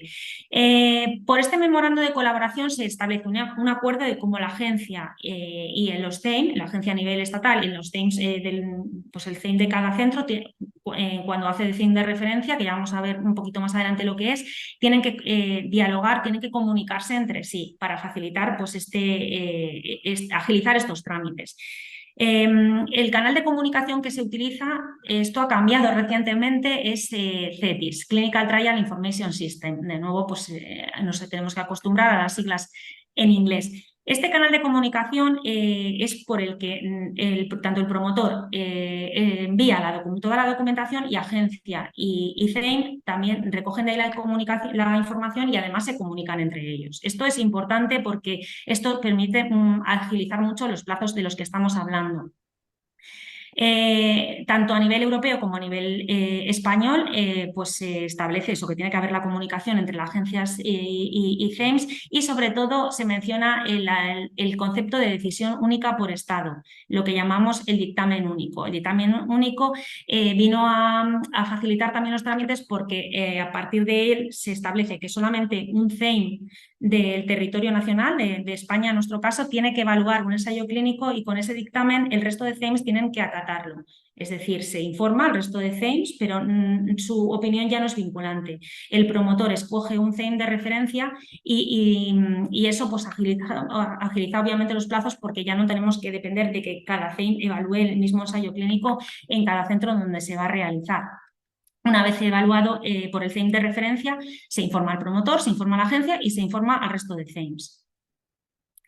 Y otro concepto que quería recalcar en relación a lo que establece el Real Decreto es el concepto de transparencia. El otro día en el debate del jueves también salió, pues hablamos bastante de esto, de qué parte de información. Obviamente, pues los laboratorios, la industria farmacéutica, hay parte de información que quiere reservarse y que se debe reservar, están en su derecho como información confidencial. A quienes participamos en el ensayo clínico se nos exige un compromiso de confidencialidad, pero hay determinadas informaciones, determinados datos que la OMS establece que sean de conocimiento público, y esto es a lo que me refería con el concepto de transparencia. La transparencia en el ámbito de los ensayos clínicos pues es una garantía para los ciudadanos, bueno, para todos los que participamos en los ensayos clínicos: profesionales sanitarios, ciudadanos, es decir, pacientes, los investigadores, los promotores y los que ponen el dinero. La OMS establece cuál es este conjunto mínimo de datos que tiene que hacerse, pues de forma que tiene que comunicarse de forma pública. A nivel de Europa, estos datos públicos se pueden consultar, se pueden acceder a ellos a través de bueno, pues durante muchos años a través del European Clinical Trials Register, pero a partir de que ha entrado en vigor CETIS es una plataforma a nivel europeo, pues a partir de ahora pues los ensayos antiguos están en Clinical Trials, en el registro de ensayos clínicos, pero a partir del 2022, de enero del 2022, están también en CETIS. A nivel de nuestro país, la agencia se adapta al concepto de transparencia y a este conjunto de datos que establece la OMS que tienen que ser públicos, pues a través del Registro Español de Ensayos Clínicos, REC, que es esa tercera pata que mencionaba el Real Decreto en su título.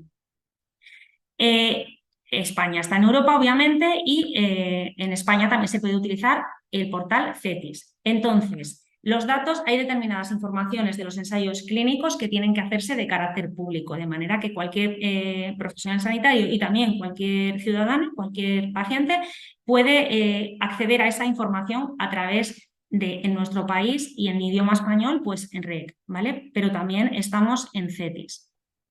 Bueno, la portada del REC, por la de el European Clinical Trials Register, he pasado más rápido, pero bueno, pues porque ya se ha quedado un poquito obsoleto y tampoco me voy a detener mucho en ello. La de REC tiene una interfaz un poco más atractiva. Dice ahí, la he puesto esta mañana, yo creo, y ahí decía que están metidos en REC 9.123 estudios. En ellos, pues por un buscador, mediante un buscador podemos introducir pues, la patología, el fármaco, la fase de ensayo, pues unos determinados datos, nos localiza ensayos que cumplen esas características que hemos puesto en el buscador. Si entramos en uno de ellos, pues nos da una información sobre el resumen del ensayo, en qué centros está abierto, cuándo se está abierto, cuándo se ha abierto, si está reclutando o no, incluso criterios de inclusión y exclusión. Entonces, con todo esto, para iniciar un ensayo clínico con medicamentos en nuestro país, estos deben haber sido autorizados por la agencia tras una evaluación científica y ética siguiendo pues, el procedimiento marcado por el Real Decreto y por el Reglamento Europeo. También tienen que pasar un examen ético que se realizará por parte de un CEIM y que el CEIM debe incluir a profesionales cualificados, bueno, esto lo sabemos. Y por último, el Registro Español de Estudios Clínicos va a permitir consultar a los ciudadanos y profesionales sanitarios los ensayos clínicos autorizados en España. Para la realización de un ensayo clínico, también los datos del ensayo clínico, esta información mínima que exige la OMS que sea pública, tiene que estar compartida en el Registro Español de Estudios Clínicos. Aunque ya lo he mencionado, bueno, pues CETIS, el portal Clinical Trials Information System, ha venido pues, a unificar, a armonizar la información, el proceso de autorización de un ensayo clínico a nivel europeo, sobre todo pues, ofrece gran ventaja a los ensayos internacionales. Si solamente es un ensayo nacional, pues bueno, notamos menos diferencia, pero en los ensayos multinacionales es importante el avance que se ha dado con CETIS. Y siempre pues en aras de ese concepto de transparencia que mencionábamos hace un momento. Bueno, CETIS es el portal de ensayos clínicos de la Unión Europea, por tanto los datos de los ensayos clínicos de España también están compartidos ahí. Armoniza el proceso de solicitud, de aprobación y de supervisión de los ensayos clínicos en Europa. Entró en vigor el 31 de enero del 2022, aunque ha habido un periodo de transición y no es obligatorio solicitar la autorización de un ensayo clínico en España a través de CETIS hasta enero del 2023. O sea, ahora ya cualquier solicitud tiene que pasar por esta vía. Hay numerosas formas de entrar en CETIS, desde un simple buscador en Google hasta, bueno, pues desde la agencia. También hay mucha información de cómo se utiliza. Hay una parte que se puede acceder de forma pública y luego ya hay otra, obviamente, que necesita claves. Bueno, y terminamos con la introducción. He puesto esta diapositiva, que es una foto del Hospital Sant Pau de Barcelona, que fue mi primer contacto con los ensayos clínicos cuando era residente y fui a hacer allí una rotación, cuando no había que ir a una unidad de ensayos fase 1. Vale, entonces vamos a ver cómo es el proceso, cómo se inicia el proceso de solicitud de autorización de un ensayo clínico. Antes de nada, bueno, quiero que nos situemos en que lo que voy a contar, de lo que estamos hablando es para solicitar la autorización de un ensayo clínico, que a veces surge un poco de confusión si todas estas cosas las tengo que pedir para hacer un observacional o para hacer un proyecto de investigación. No, hablamos de los ensayos clínicos, que sería a lo sumo el caso más complejo. Es importante que la solicitud se puede enviar a la agencia y al CEIM simultáneamente, y evitar esto que decía antes de que tenga que contestar uno para poderle enviar esa notificación al otro organismo. Se puede hacer en cualquier momento del mes, aunque parezca obvio, hubo una época en la que solamente se podía en la primera semana, los primeros 10 días de cada mes. Si estábamos a 12, pues había que esperar al mes siguiente. Y todo esto se ha centralizado a través del portal CETIS, Clinical Trial Information System. También otra cosa importante a entender dentro de la solicitud de autorización de un ensayo clínico es que la solicitud tiene dos partes, porque se distribuye el tipo de información que tiene cada documento, su utilidad, pues en dos partes. En la parte 1 hay una parte que la evalúan tanto la agencia como el CEIM y otra parte que solo la va a evaluar la agencia. La parte 2 contiene ya información de carácter más ético y solamente la va a evaluar el CEIM. Es decir, parte 1, hay una parte que será para ambos y otra parte solo para la agencia. Parte 2, solo para el CEIM. Vamos a ver la parte 1 del expediente de solicitud. Los documentos que se envían a ambos, a ver, se cuelgan en CETIS realmente y tienen que ser evaluados por ambos organismos, estarían, bueno, pues más que nada los documentos de tipo de solicitud, ¿no? Un documento que se va rellenando con datos del ensayo, la carta de presentación, una autorización, si el que envía la documentación no es directamente el promotor, sino que es algún intermediario, pues la autorización de que ese intermediario puede actuar en nombre del solicitante, etcétera. Documentos de tipo un poco burocrático. También está incluido ahí el protocolo y el resumen del protocolo. El protocolo podría estar incluido en inglés, se puede enviar en inglés, no hay problema, aunque sea para evaluar en España. Lo que sí que se solicita es que el resumen del protocolo esté en nuestro idioma. También se envía el manual del investigador si es un producto que aún no está comercializado, o bien la ficha técnica si es un producto autorizado ya o se utilizan en el ensayo fármacos que ya están comercializados. En caso de que se solicite una autorización de ensayo de bajo nivel de intervención, pues se presentaría también la justificación para que sea tratado así. Y en los documentos que ya solo los va a tener que evaluar la agencia estarían los de carácter más técnico, más pues el expediente del medicamento, las normas de buenas prácticas de fabricación, el etiquetado, cuestiones más farmacéuticas o cuestiones más técnicas de cómo se sintetiza el producto, en qué condiciones se produce, etcétera. Y la parte 2 del expediente, que os decía que evalúa cuestiones más éticas, ya solo le aplican ser evaluadas por el CEIM. En primer lugar, tendríamos los documentos en relación a cómo se va a hacer el reclutamiento, si se va a utilizar medios de soporte para ayudar al reclutamiento, material de soporte. Por ejemplo, pues cartas dirigidas a pacientes o cartas dirigidas a otros profesionales para que nos derive pacientes de las características de los que queremos incluir en el ensayo clínico, si se van a hacer llamadas telefónicas, si se van a colgar anuncios en redes. En anuncios, o sea, en ensayos clínicos en voluntarios sanos, la utilización de material para poder facilitar el reclutamiento es muy habitual, porque un voluntario sano está en su casa, no viene a tu consulta porque no es tu paciente, y entonces es muy habitual que se utilicen documentos para poner en conocimiento de la gente pues, que se está realizando ese ensayo clínico si se quieren presentar. En el caso de ensayos con pacientes, de un tiempo acá también está siendo bastante más habitual el utilizar este material que ayude al reclutamiento. Y esto pues va en aras también de lo que comentábamos aquí el otro día, de dar acceso, ¿no? que los pacientes estén en situaciones de equidad, que todos puedan acceder a un ensayo clínico para su patología, no necesariamente porque vivan en Madrid o porque vivan en Barcelona. Entonces, cada vez sí que es más frecuente que se utiliza material de reclutamiento para poner en conocimiento de otros profesionales o de los pacientes que existe este ensayo y que bueno, pues pueden ser candidatos tal vez a él. Más documentos para evaluar por el CEIM en la parte 2 de la solicitud. Pues la hoja de información al paciente, importantísima, y el consentimiento informado.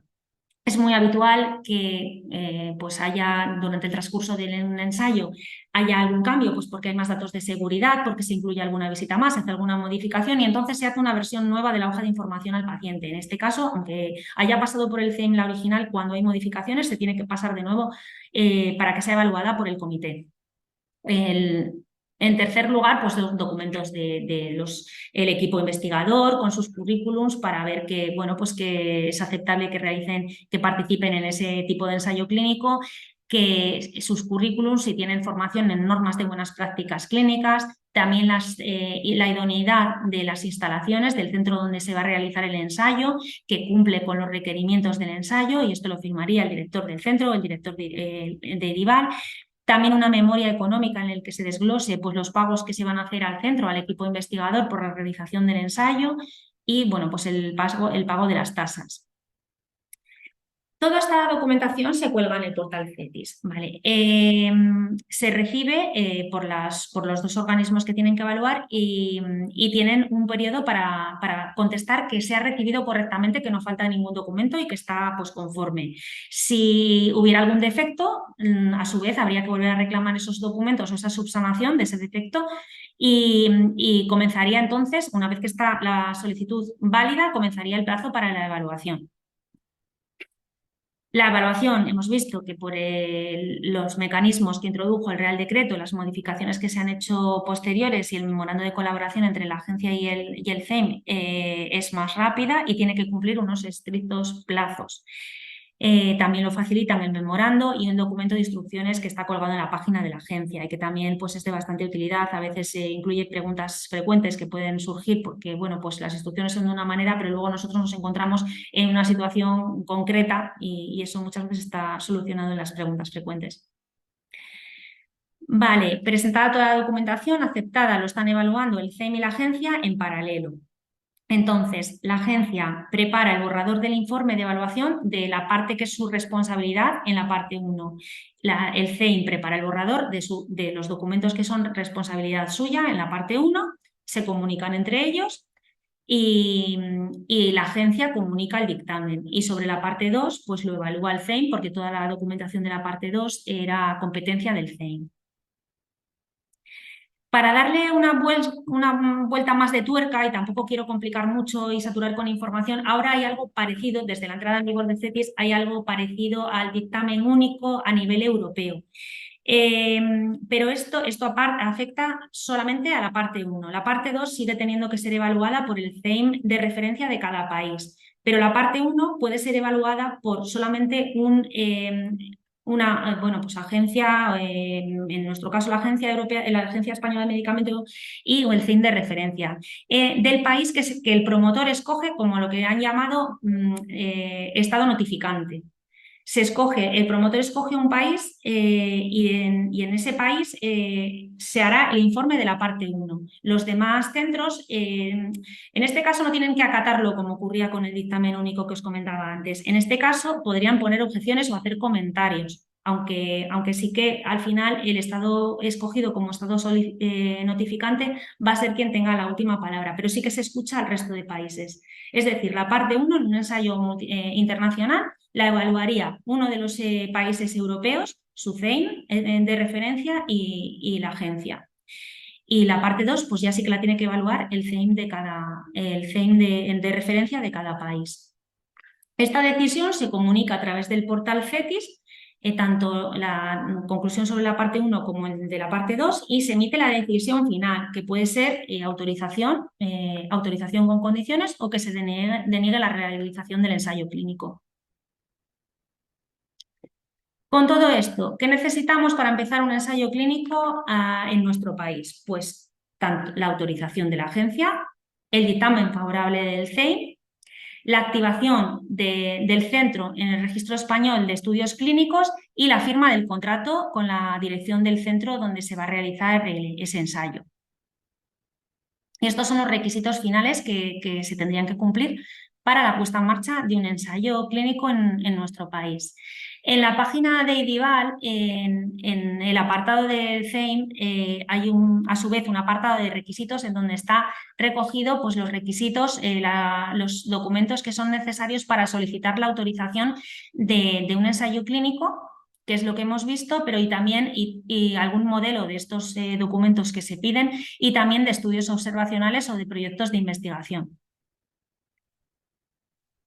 Una foto. La tengo que actualizar porque ya estamos un poco más mayores y algunas personas no están, otras han venido nuevas, pero bueno, me servía de separación, era el equipo de la unidad de ensayos clínicos, me servía de separación para, pues para pasar al apartado ya final de esta última presentación, que sería la documentación clave que manejamos tanto en la puesta en marcha como en la realización de un ensayo clínico.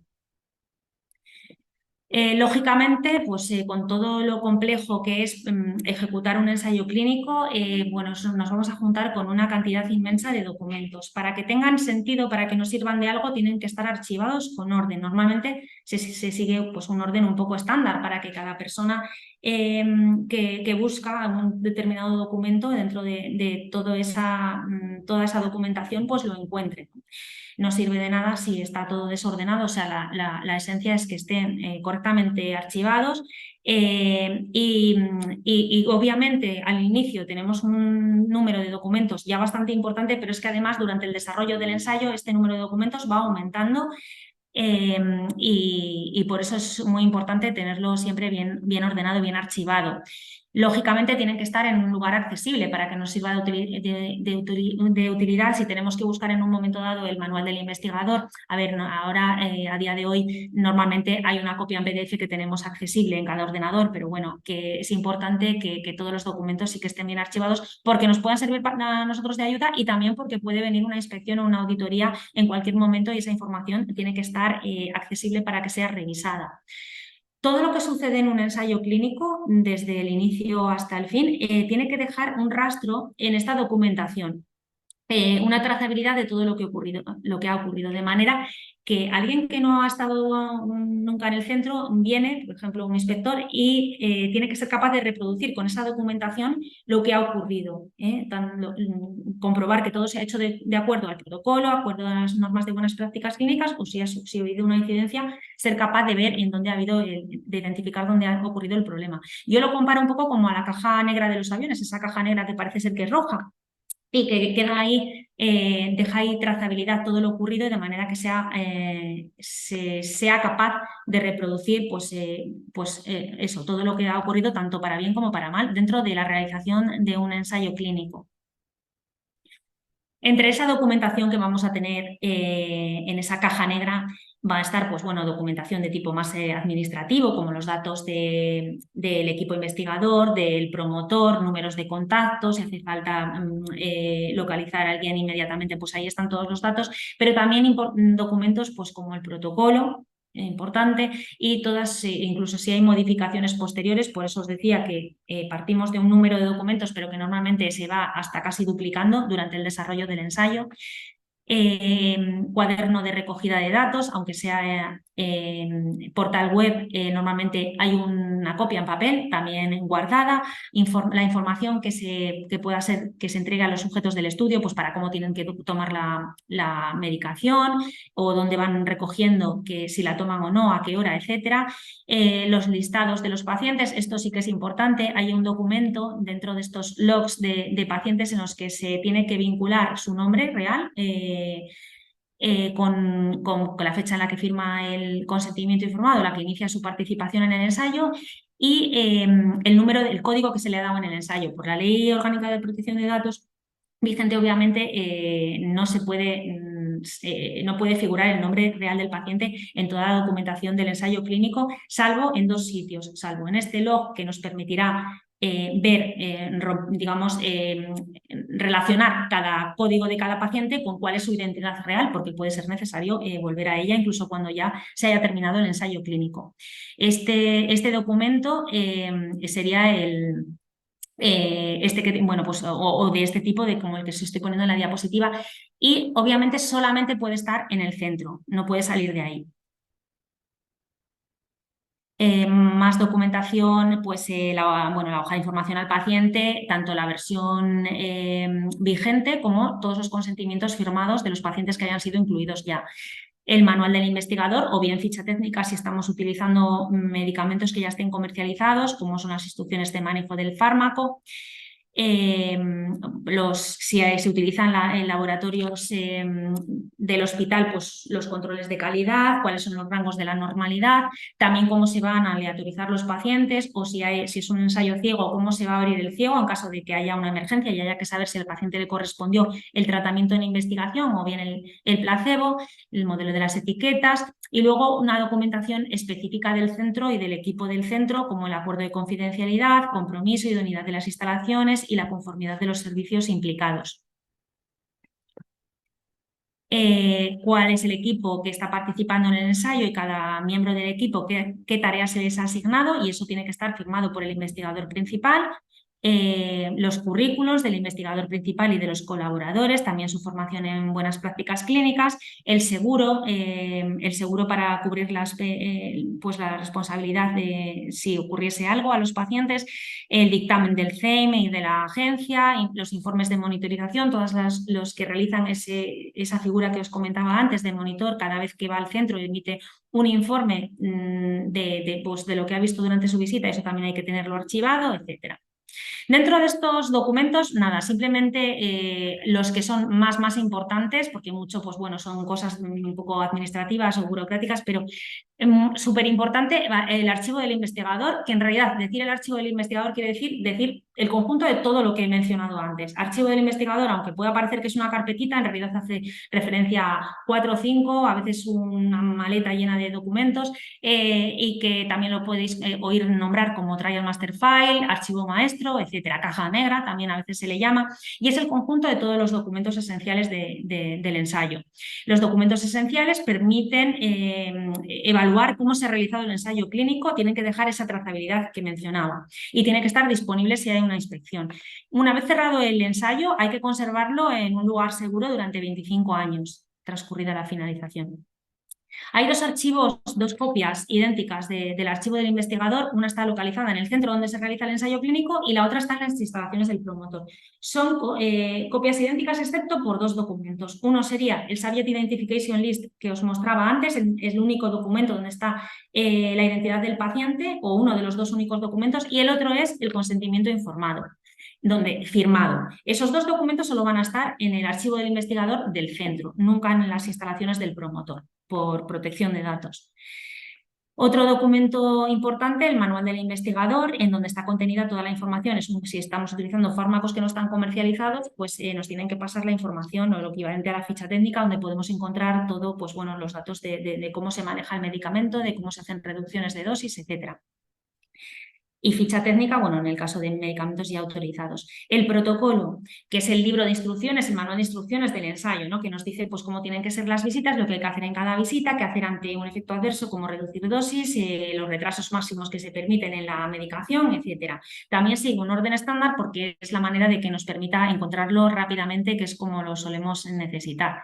He seleccionado bueno, pues algunos apartados más importantes en negrita. El cuaderno de recogida de datos, que normalmente es de formato electrónico y donde se van pues, metiendo todos los datos de los pacientes conforme van avanzando las visitas, pues un ejemplo sería este, es RAVE, que es uno de los más utilizados en mi opinión, y nos va pidiendo pues, ciertos datos en cada visita del paciente. La hoja de información al paciente y el consentimiento informado con todas las versiones posteriores, si hay varias, tienen que estar también recogidos, archivados en el archivo del investigador. La memoria económica con todo el desglose del presupuesto, cómo se va a hacer, si hay calendario de pagos, pues el calendario de pagos, cómo se van a distribuir los gastos, los costes indirectos, es decir, los que percibirá pues, el equipo y si se hace pago a los participantes, etcétera, o los costes directos extraordinarios, los que son motivados por las pruebas que si el paciente no hubiera estado en el ensayo clínico, pues no se hubiesen tenido que realizar. La póliza del seguro para cubrir los riesgos derivados de la participación del paciente en el ensayo, que si es el caso de un ensayo de bajo nivel de intervención, pues no sería necesario porque el propio seguro de responsabilidad civil del profesional o del centro pues cubriría ya el seguro para los posibles riesgos. Pero si es un ensayo clínico, tendría que tener un seguro, una póliza de seguro específica. También se presenta al CEIM en la parte 2 de la solicitud de la autorización. Y bueno, pues lo que estamos todos esperando, que sería el informe final del ensayo clínico, ¿no? La conclusión, si se han conseguido, se ha demostrado la hipótesis, si se han conseguido los objetivos y si finalmente pues, el fármaco pues, va a solicitar su autorización y etcétera. El informe final lo evalúa el promotor y el promotor se lo envía al investigador y se tiene que poner en conocimiento de las autoridades competentes, tanto del CEIM como de la agencia. Y con el informe final hemos llegado al final, esta es la campana que nos toca el final, y yo sí quería cerrar con una frase, bueno, no con esta, esta frase pues la dijo un investigador, no del entorno sanitario, era pues, von Braun es un ingeniero que investigó mucho sobre, las naves espaciales, los cohetes, etcétera. Y pues en aquella época en la que había librepensadores y había inventores y se les ocurría a la gente cosas nuevas y a veces pues funcionaban, otras veces no. Él dijo, investigar es lo que hago cuando no sé lo que estoy haciendo. Yo esto lo transformo todo en primer lugar y esto se ha dicho muchas veces con todos los que hemos ido hablando aquí, investigamos en equipo. No investiga una persona, investigamos primera persona del plural, equipo, multidisciplinar, todos somos partes de la investigación. Investigamos cuando no sabemos lo que nos vamos a encontrar, esperamos encontrar lo que queremos, pero no sabemos lo que nos vamos a encontrar. Pero sí que tenemos que saber lo que hacemos y tenemos que saber cómo lo hacemos, de acuerdo pues, a las normas de buenas prácticas clínicas. Y con eso pues termino mi segunda presentación.